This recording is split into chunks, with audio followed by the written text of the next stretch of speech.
Hello Chinasing, good morning ma'am. Ngasi ay thabak yam kalliko akhoi da na han luhong chalubado adu luhong chatpadugi phiron suba chamba tauba ngasi se ko do phi tubagi su sonda heng nongni siga phi pibagi su ai thabak kalline bako aduga sida lafoi kaskola hajang tabi lafoi do adu do sori sima da ahum gatang sumaina laphang oye bako hectare re aduga sigana phadigo maru ne aina ngarang nang tingam ba lakhatle bako langdoi ne ngasi phadigo maru do tha doi ne ba adai di sigana sanare pambi dai ai gi hangam se oidre myam ko matam loirakna tawira khangde asigana wa phadigom khara hauri wa phadigom se yamna I hauram do myam hujik la haudre ko sita ngai re aduga sigana tomato pambi ma tom ta hogalak pane bako do aina dum kana tawba dum aina sem sabi badagi kana tawre phajana pale myam ko aduga sigasu sanare mathona bi phajabani ko isana reisa ati hau myam phajana sale aduga hodise chak thongamini ai ko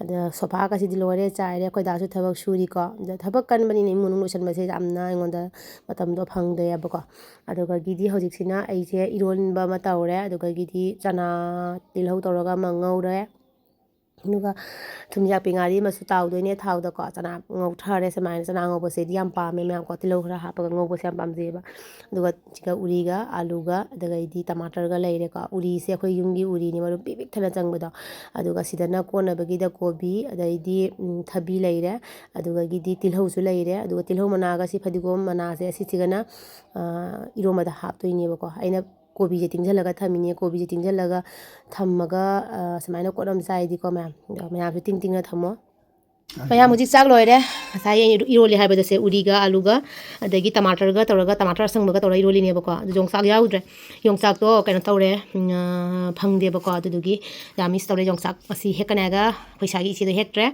aduga gi siga chana ga tilhoga ma ngaure adai di siga jerum kaino thunja pingari ma tawre thawda ko aduga siga hangama ton nganba siga na kopi chiktoini tilau su yaure thabi su yaure aduga sigana ngarang ngau thong ne bako aduga simla mirs ka alu ga tawraga ngauba aduga jerum sina khoi langden gine phutpi bane ma khoi tamo siga chaba haura adai di sigana hajang leire iroma do leire iroma se hawai do yama se hawai ya basi siga yong sak to yawlo madi kari thok to rige ba yong sak to yawlo bagi jam sawni hujik bazar chalaga yong sak ti doine tu hawidra uri ba se mana uri maru se yaw bose ubadane akhoi kubok yam ningsange akhoi kubok yam pame bako ngaro yawdro su jai bako nungai te sa khuding gi ningsange kubok na pamam ba mayam do ko aduga tigana sana ngauba leira sara rage ma'am isu ko kamai tawge haw bro loi ba ngari lawrage na ko loi ju photo kadri ka pone baba hodong ju ware mi ju ware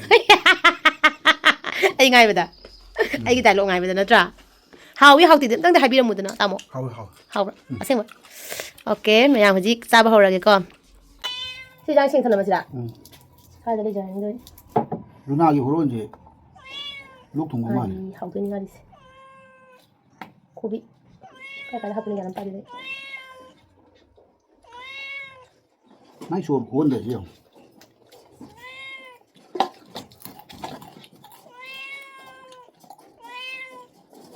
고비 비로라 고비 tunjan nang mako kono saga da maton ai ma tin ge ha lang ne eme ai chan me ai lang ne lo ba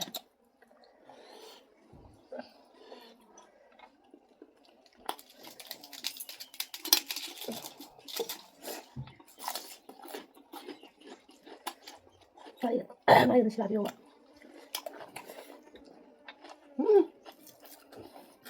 quá ôi rồi đấy ôi ma cái quá không có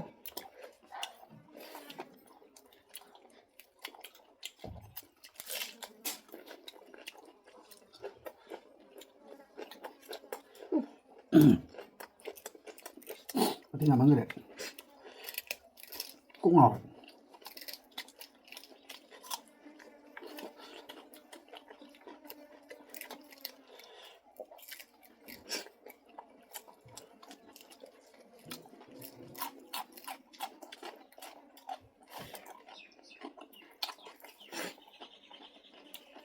이러면가 나리가 완전히 이거면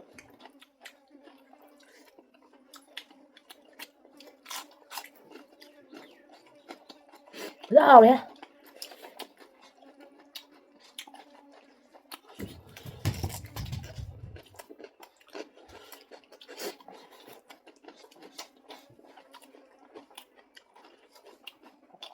Tapi sini malu nama.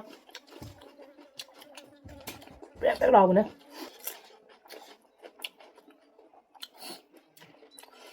Ấy chứ yêu mà chợ tôi bấm mình rồi là chả nên đẹp ạ mà là thế nào cái này mà hao được cái này nó dùng bằng ngâm đẹp ạ Tuang anda. nó mà hao tuang hai đẹp ạ ấy tôi nói mình chả là cái yêu là sụt Sok ya. cái chả nên đẹp ạ Thế. mà yêu mà chợ có cái Thum mắm đâu bạn. cốt là bao nhiêu được rồi ạ mà chỉ là nhau được rồi ạ Wow, được rồi. được nó hỏi mà cái muốn là hậu phải ta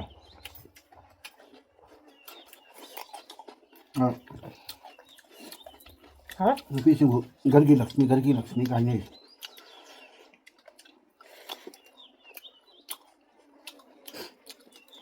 क्या यहाँ थोंग ले तभी बने जो जी माँ की माँ जो ले थोंग लम ले गुरु तकी सने हिंदी भाई तारे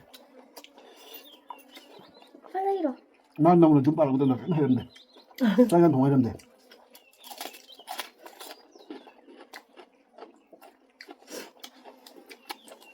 Ủa chứ hay cho phần quá. और दिमाग में करे तथा रख देना Cái này tôi không làm ra gì.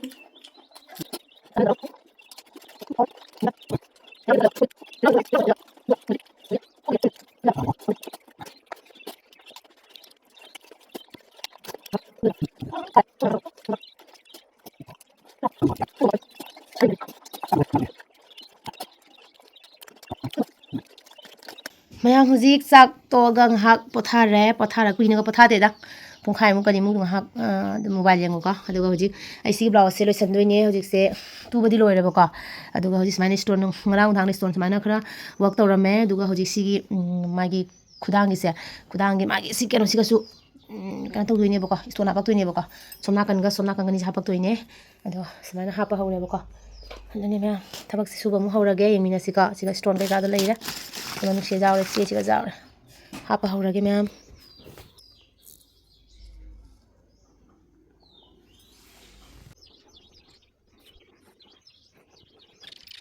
이게 또 신랑이 들어오시롱 trong này rồi 땅랑 여기 Đâu? 여보로 다 이거 보러 이거 면 그런 사비노 anh nữa 너 미워 이거 thôi bông cần khởi nạc này 이만 가서 이 집 가서 쓰리브라 thắt đi nghe khẩu ràng nghe thôi thợ ân 이제 보러 자리 신고라고 해봐 너 보러 쓸 땐 차 자기 만들어 네 sao đi mình không 어디 내 애랑 감도 해야 하니 아하 Cha đi đi mà.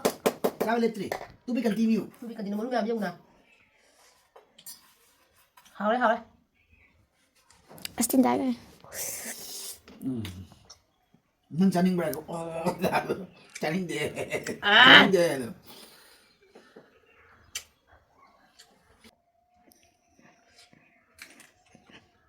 căng rồi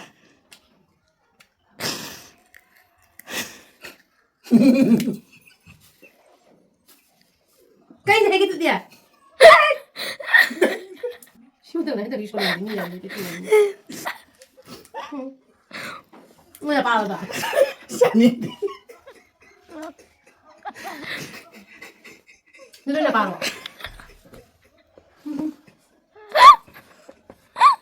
tôi mới có thể có sao đấy lui đi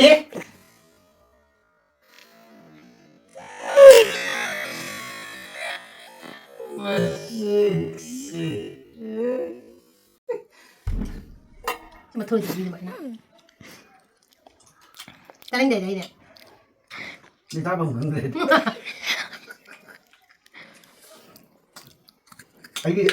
cái chính là ta bằng người 저거 저 나가는 데도 이도 뭐니? ꯃꯌꯥꯝ ꯍꯧꯖꯤꯛꯁꯤꯅ ꯐꯤ ꯃꯨꯛ ꯉꯥꯏꯍꯥꯛ ꯂꯣꯟꯕ ꯂꯣꯏꯔꯦꯅ ꯑꯗꯨ ꯂꯣꯏꯔ ꯃꯇꯨꯡꯗ ꯑꯃꯨꯛ ꯑꯩꯁꯦ ꯁꯨꯅꯥꯏꯗ ꯆꯠꯇꯣꯏꯅꯦꯕꯀꯣ ꯑꯗꯨꯗꯒꯤ ꯁꯟꯗꯥꯁꯨ ꯇꯥꯁꯜꯂꯛꯑꯕꯅꯤꯅ ꯍꯥꯏꯅ ꯐꯤ ꯃꯌꯥꯝꯁꯦ ꯑꯃꯨꯛ ꯂꯧꯁꯜꯂꯦ ꯐꯤ ꯑꯉꯧꯕ ꯁꯨꯕꯁꯦ ꯃꯌꯥꯝ ꯌꯥꯝ ꯁꯥꯊꯤꯅ ꯋꯥꯏꯀꯣ ꯈ꯭ꯋꯥꯏꯗꯒꯤ ꯍꯦꯟꯅꯁꯨ ꯋꯥꯔꯤꯁꯤꯅ ꯀꯩꯒꯤꯅꯣ ꯍꯥꯏꯕꯗ ꯃꯣꯏ ꯐꯩꯖꯣꯝ ꯁꯨꯕꯁꯦ ꯌꯥꯝ ꯋꯥꯏ ꯐꯤꯗꯣ ꯆꯥꯎꯋꯤꯗꯅꯀꯣ ꯆꯅꯥꯡ ꯂꯥꯛꯄ ꯈꯣꯠꯄ ꯑꯃ ꯀꯣ ꯑꯗ ꯁꯨꯃꯥꯏꯅ ꯇꯧꯗꯅ ꯁꯠ ꯇꯧꯗꯅ ꯑꯩꯅ ꯐꯤꯁꯤꯡꯁꯦ ꯂꯧꯁꯜꯂꯝꯃꯒ ꯑꯗꯒꯩꯗꯤ ꯑꯩꯒ ꯗꯥꯒ ꯑꯩꯈꯣꯏ ꯂꯥꯡꯂꯦꯟꯒ ꯑꯩꯈꯣꯏ ꯁꯨꯝꯁꯦ ꯑꯃꯨꯛ ꯁꯨꯅꯥꯏꯗ ꯆꯠꯇꯣꯏꯅꯤ ꯑꯗꯣ ꯀꯩꯒꯤ ꯆꯠꯇꯣꯏꯅꯣ ꯍꯥꯏꯕꯗꯣ ꯃꯌꯥꯝ ꯃꯈꯥ ꯇꯥꯅ ꯑꯗꯨꯝ ꯕ꯭ꯂꯣꯛꯁꯦ ꯌꯦꯡꯕꯤꯔꯣ ꯑꯗꯨꯒ ꯑꯗꯨꯝ ꯈꯪꯒꯅꯤꯀꯣ ꯑꯩꯈꯣꯏ ꯀꯩꯒꯤ ꯆꯠꯇꯣꯏꯅꯣ ꯍꯥꯏꯕꯗꯣ ꯑꯗꯨ ꯑꯣꯏꯔꯒꯗꯤ ꯃꯈꯥ ꯇꯥꯅ ꯑꯗꯨꯝ ꯌꯦꯡꯃꯤꯟꯅꯔꯁꯤꯀോ ꯃꯌꯥꯝ ꯍꯧꯖꯤꯛꯁꯤꯅ ꯊꯕꯛ ꯁꯨꯔꯝꯃꯦ ꯐꯤꯔꯣꯜ ꯂꯧꯁꯟ ꯈꯣꯠꯆꯟꯕ ꯋꯥꯏ ꯅꯨꯡꯁꯤꯠꯄ ꯂꯣꯏꯅꯀꯣ ꯙꯨꯞ ꯅꯨꯡ ꯊꯥꯔꯝꯃꯦ ꯑꯗꯨꯒ ꯍꯧꯖꯤꯛꯁꯦ ꯉꯁꯤ ꯁꯨꯅꯥꯏꯗ ꯁꯤꯔꯥꯒꯣꯁꯥ ꯂꯥꯛꯇꯣꯏꯅꯦꯕꯀꯣ ꯑꯗꯣ ꯁꯤꯔꯥꯒꯣꯁꯥ ꯂꯥꯛꯄꯒꯤ ꯑꯩꯈꯣꯏ ꯌꯦꯡꯕꯗꯤ ꯆꯠꯂꯔꯣꯏ ꯇꯤꯀꯦꯠꯇꯣ ꯌꯥꯝ ꯇꯥꯡꯉꯦ 10,000-15,000 ꯑꯗꯨꯃꯥꯏꯅ ꯑꯣꯏꯌꯦꯕꯀꯣ ꯑꯗꯣ ꯇꯤꯀꯦꯠꯇꯣ ꯌꯥꯝ ꯇꯥꯡꯕꯅꯤꯅ ꯑꯩꯈꯣꯏ ꯌꯦꯡꯕ ꯉꯝꯗ꯭ꯔꯦ ꯑꯗꯣ ꯆꯠꯂꯒ ꯑꯗꯨꯝ ꯃꯑꯣꯡ ꯀꯩꯀꯥ ꯑꯗꯨꯝ ꯌꯦꯡꯉꯨꯁꯦꯅ ꯂꯝꯕꯤꯗ ꯌꯦꯡꯉꯨꯁꯦꯅ ꯑꯗꯨꯒꯤ ꯆꯠꯂꯤꯅꯦꯕꯀꯣ ꯑꯩꯈꯣꯏꯗ ꯂꯩꯔꯦ ꯀꯩꯌꯣ ꯁꯤꯔꯥꯒꯣꯁꯥꯒꯤ ꯁꯥꯔꯤ ꯌꯦꯡꯉꯨꯁꯤ ꯂꯥꯛꯑꯣ ꯁꯥꯔꯤ ꯆꯨꯅꯤ ꯂꯥꯛꯑꯣ ꯆꯠ ꯀꯥꯈꯠꯂꯣ ꯑꯗꯨꯗꯨꯅ ꯀꯩꯅꯣ ꯇꯧꯔꯦ ꯑꯩꯈꯣꯏ ꯍꯧꯖꯤꯛ ꯁꯨꯅꯥꯏ ꯆꯠꯂꯒꯀꯣ ꯅꯀꯣ ꯁꯨꯅꯥꯏ ꯆꯠꯂꯒ ꯀꯩꯅꯣ ꯇꯧꯔꯅꯤ ꯅꯈꯣꯗ ꯁꯥꯎꯒꯠꯂꯛꯀꯅꯨ ꯄꯩꯅ ꯌꯦꯡꯉꯩꯁꯦ ꯃꯥ ꯋꯥ ꯉꯥꯡꯉꯛꯀꯗꯧꯅꯤ ꯋꯥ ꯌꯥꯝ ꯉꯥꯡꯉꯛꯀꯅꯨ ꯋꯥꯁꯦ ꯉꯥꯡꯖꯅꯤꯡꯕꯅ ꯃꯤꯅꯤꯠ 5 ꯈꯛꯇꯅꯕꯗ ꯃꯥ ꯁꯤꯗꯣꯔꯦ ꯃꯣꯏꯅ ꯉꯁꯥꯏꯗ ꯂꯣꯏꯁꯟꯕꯗ ꯍꯧꯖꯤꯛꯇ ꯊꯣꯛꯏ ꯑꯩꯅ ꯍꯧꯖꯤꯛ ꯇꯧꯕꯗ ꯍꯧꯖꯤꯛ ꯊꯣꯛꯏꯅꯤ ꯑꯗꯨꯛꯀꯤ ꯃꯇꯤꯛ ꯖꯥꯡꯉꯦ ꯖꯥꯡꯕꯁꯦ ꯅꯪꯒꯤ ꯅꯨꯄꯤꯁꯤꯒ ꯍꯦꯟꯅ ꯖꯥꯡꯕ ꯅꯨꯄꯤ ꯐꯪꯉꯔꯣꯏ ꯅꯄꯨꯟꯁꯤꯗꯨꯒ ꯈꯪꯉꯕ꯭ꯔꯥ ꯅꯪ ꯏꯁꯥꯎ ꯁꯥꯎꯒꯗꯤꯗꯣ ꯈꯣꯡ ꯊꯣꯡꯒꯦ ꯂꯥꯛꯂꯦ ꯌꯥꯝ ꯐ꯭ꯔꯦꯟ ꯆꯪꯍꯜꯂꯛꯀꯦꯀꯣ ꯌꯥꯝ ꯆꯪꯍꯜꯂꯛꯀꯦ ꯉꯁꯤ ꯁꯤꯔꯥꯒꯣꯁꯥ ꯂꯥꯛꯄꯒꯤ ꯃꯐꯝꯗꯣ ꯑꯩꯈꯣꯏ ꯁꯨꯅꯥꯒꯤ ꯊꯣꯡꯗꯩ ꯈꯇꯪ ꯀꯣꯟꯊꯔꯒꯅꯦꯕ ꯑꯗꯣ ꯌꯦꯡꯍꯜꯂꯛꯀꯦ ꯑꯩ ꯑꯗꯨ ꯎꯅꯔꯁꯤ ꯃꯌꯥꯝ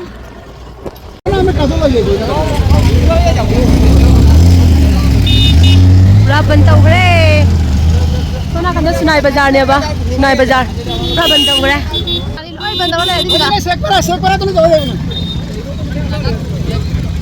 बंद तौरगा लेने जादे नु बुबुल बारो या बंद तौरे सुनाई बाजार पे यादे ओई दिगे कोनो लाखने ओई दिगे बार खानो इतो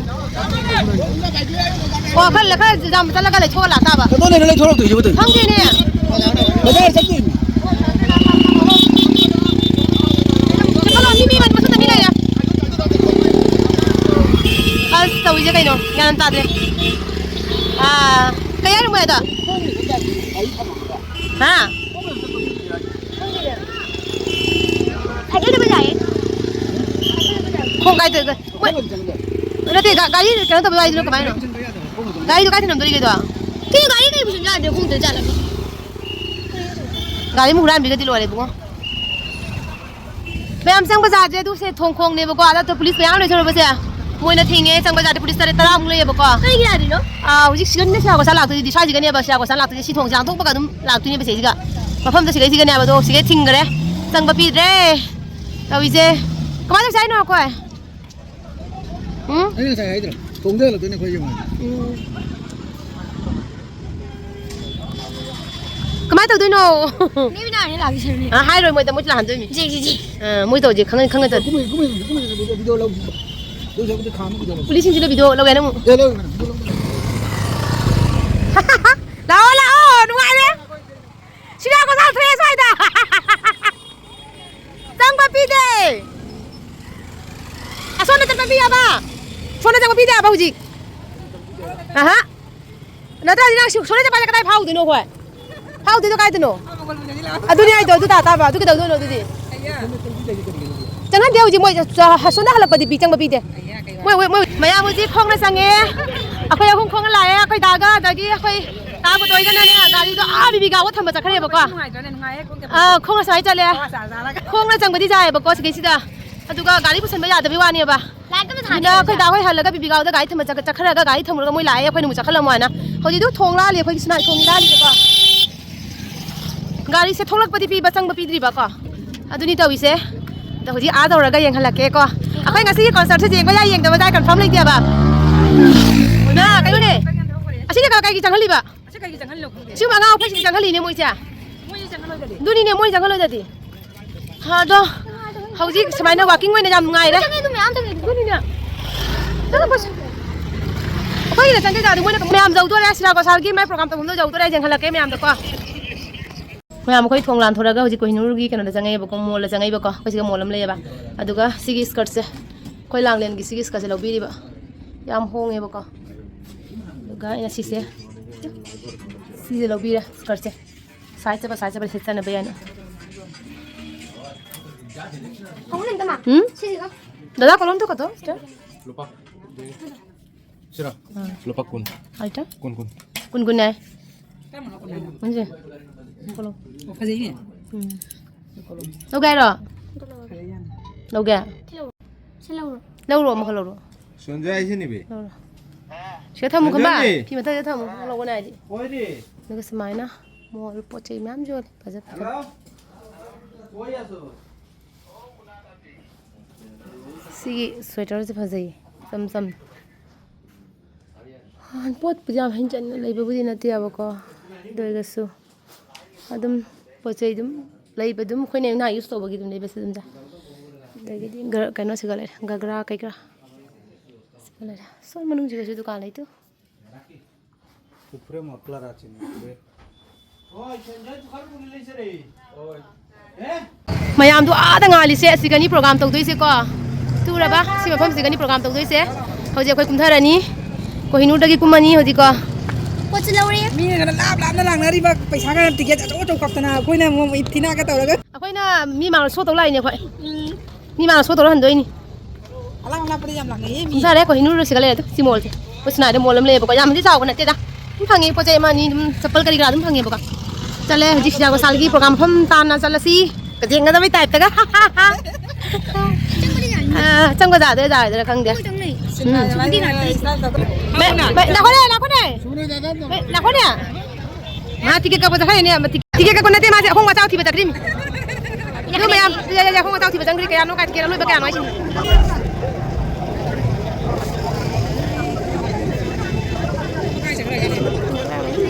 ai này ba cái nó cái này ai này ba cái chuna ra cái mo hotel khara pa jadi ko no changa cái nom chara ka ai này ba ai này ba khara video ka Ê, hale,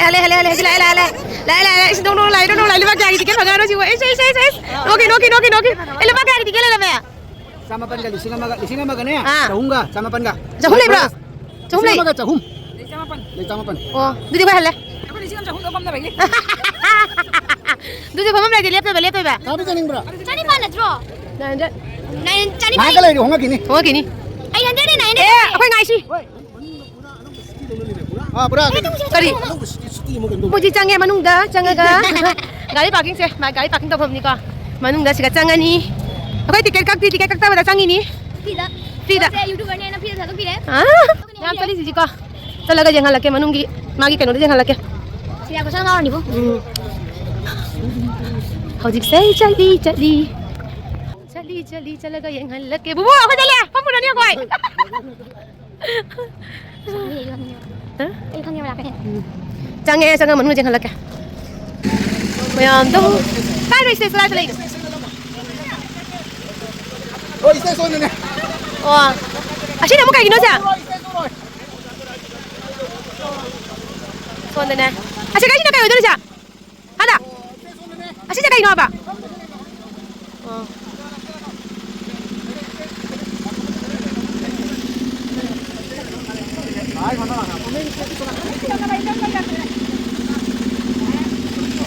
Soalnya siapa jalan itu? Ah?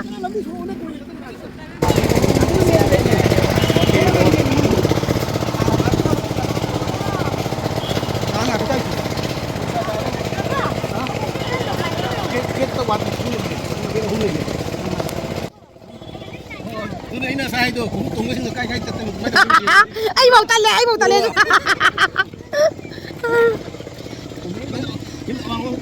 Vâng, chị cái làm biết cái tôi nào bụng ngoài. Nói lấy hết là nè.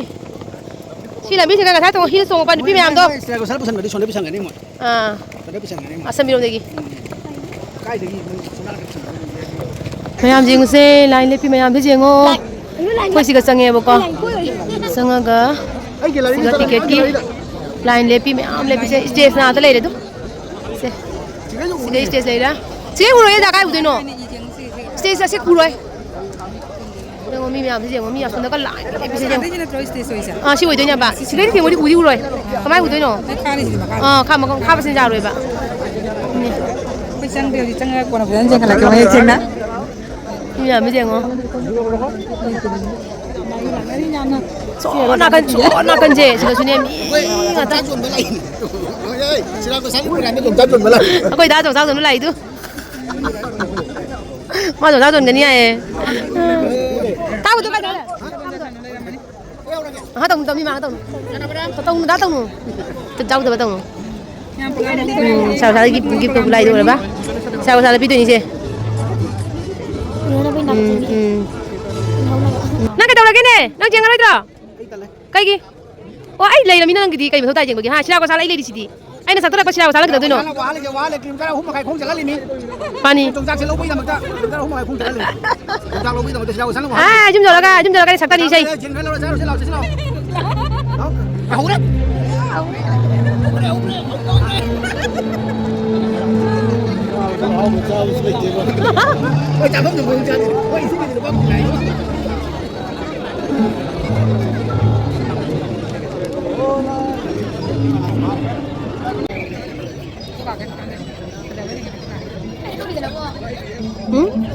Belum tahu kan ya, itu kalau dia. Itu kalau dia. Chúng ta dùng gì mà? Chúng ta là cái gì mà thì nó cái gì kia mà. Nó dám nâng gì cả. 시간 gì cô? Cái gì? À, 시간 돌아 시간 내 빠지 nga 시간 아니? À, 시간 돌아 cái. Mày mà nó tâm chuyện ra đi chứ.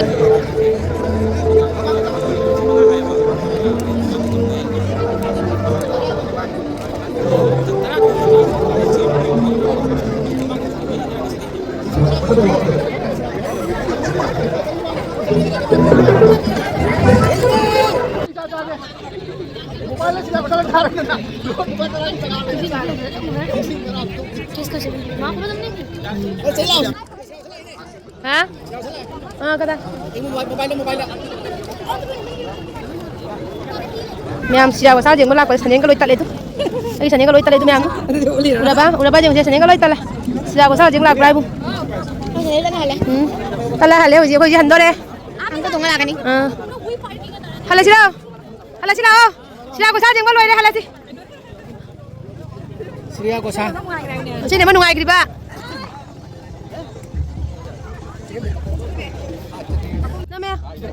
Mẹ em hello gì sao có sao gì nghe? Masih apa bau? Ini kan, ini kan. Này sẽ cảnh trong như hay nè. Các bạn Right, समझ दी.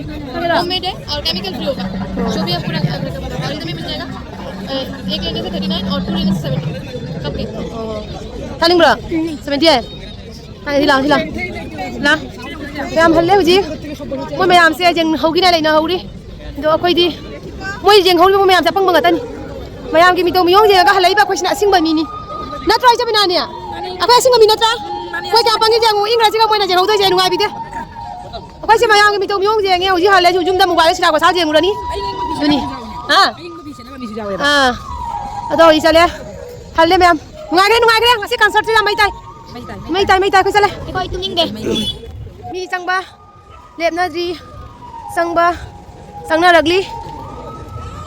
Lab mà tới mi lại Guwahati, Tripura, Agartala, Shillong Hoজাই, Shillong, Guwahati.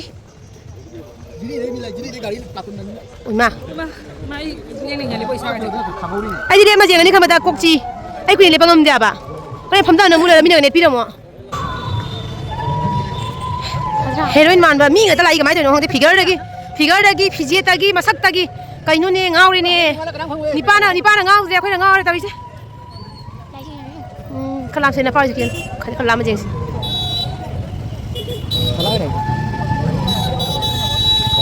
Mi mẹ thế gì? Mi mẹ thế.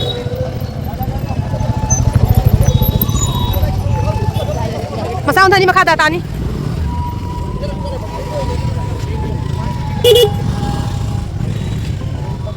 Bây giờ mình xin thắc cái này xin không ra, xin mà tao lâu cái tao ulba kunai đấy. Ulba tao làm gì bây giờ? Cái gì nè? Qua đi đi. Jol botol kau tu. Baru monza kan lagi ya, baru monza. Siapa borak sah apa hau itu? Siapa borak? Mi la kolepri. As mi lah ada ya ba.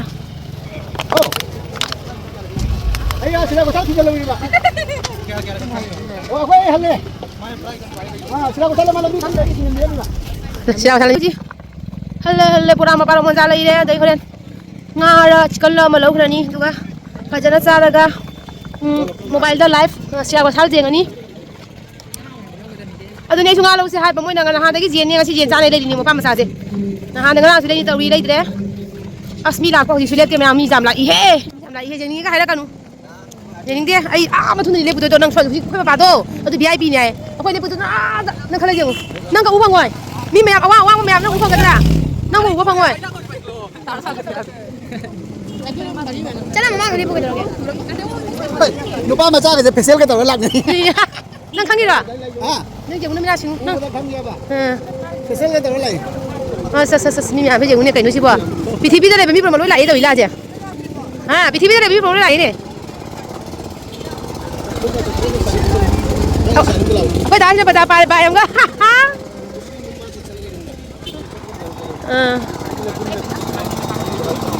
ꯃꯤ ꯂꯥꯏ ꯆꯠꯅꯩ ꯃꯌꯥꯝꯁꯦ ꯂꯣꯏ ticket ꯀꯛꯑ ꯆꯪꯅ ꯂꯩꯅꯤ ꯌꯦꯡꯅꯦ ꯃꯥ ꯈꯖꯤꯛꯀꯤ ꯃꯤ ꯅꯠꯇꯦꯅꯦ ꯃꯥ ꯃꯤ ꯈꯖꯤꯛꯀꯤ ꯃꯤ ꯅꯠꯇꯦꯅꯦ ꯀꯩꯅꯣ ꯁꯤꯕꯣ 맛이 단거니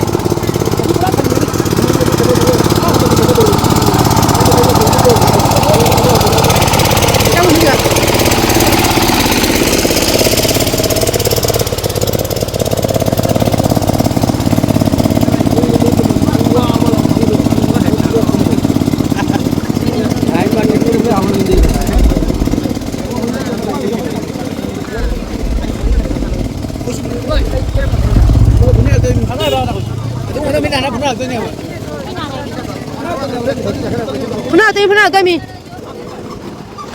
분할 까미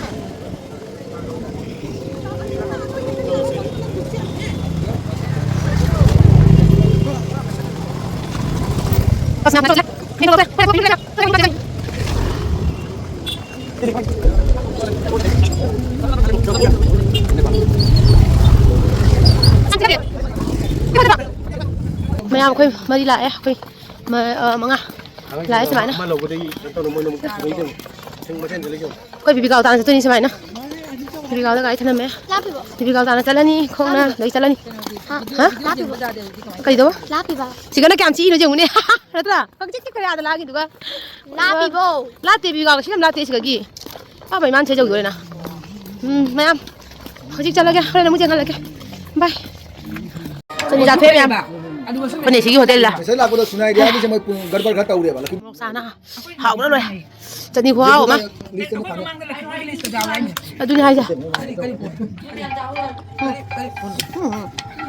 mà đâu có tầm bị chín rồi bên này chỉ hotel là xem em đó tán những cái lên là tán những cái gì cơ bên này chỉ hotel nhà bà momo rồi đi singra bò đào lỗi phăng nhỉ khoa mà học ra học đi tôi đi học gì đi khôi để xí chú lấy đấy chị cả để xí chú xí cái đây này mà chín mà nào hotel hôm nay là mi bạn chị ra riêng không